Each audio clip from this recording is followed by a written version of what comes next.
ఈయన చాలా remarkable work చేశారు. రిమార్కబుల్ వర్క్ ఎక్కడ చేశారు అంటే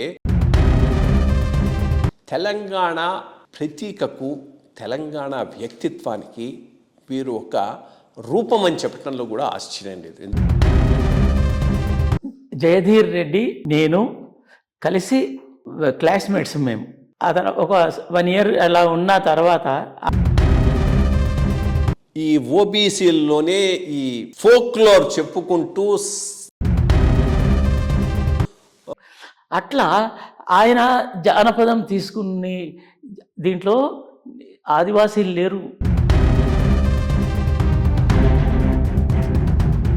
నీలాంటి వాళ్ళు రావాలి అని. అప్పుడు నేను నా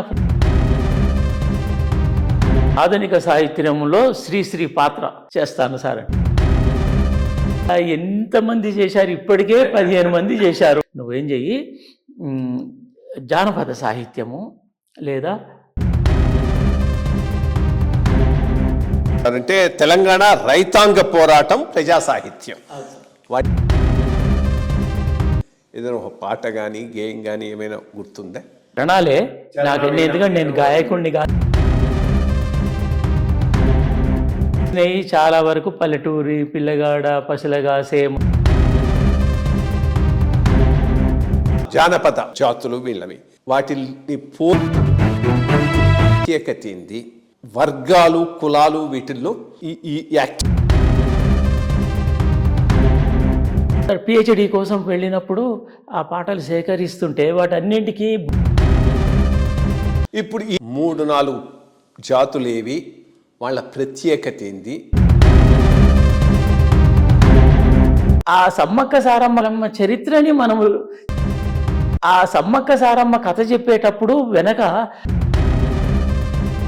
అంటే ఒక పటము తయారు చేసినటువంటి మనుషుల 56 బొమ్మలని తయారు చేసుకొని చేరియాలలో వాళ్ళు మాత్రమే ఈ టాయ్స్ చేస్తారు. వాళ్ళ ప్రత్యేకత ఏంటంటే 2 బుట్టల్లో పెట్టుకున్నా బరువు ఉండదు. ఎందుకంటే రెడ్ల గోత్రాలు చెప్పేవాళ్ళు ఆ స్క్రోల్లో ఈ వాళ్ళ రెడ్డి ఇది గౌడ పురాణం చెప్పేవాళ్ళు ఒకరున్నారు. ఆ తర్వాత మంగళ్లకు అద్దం వారు, వాళ్ళు మంగళ్లకు ఉపకులం.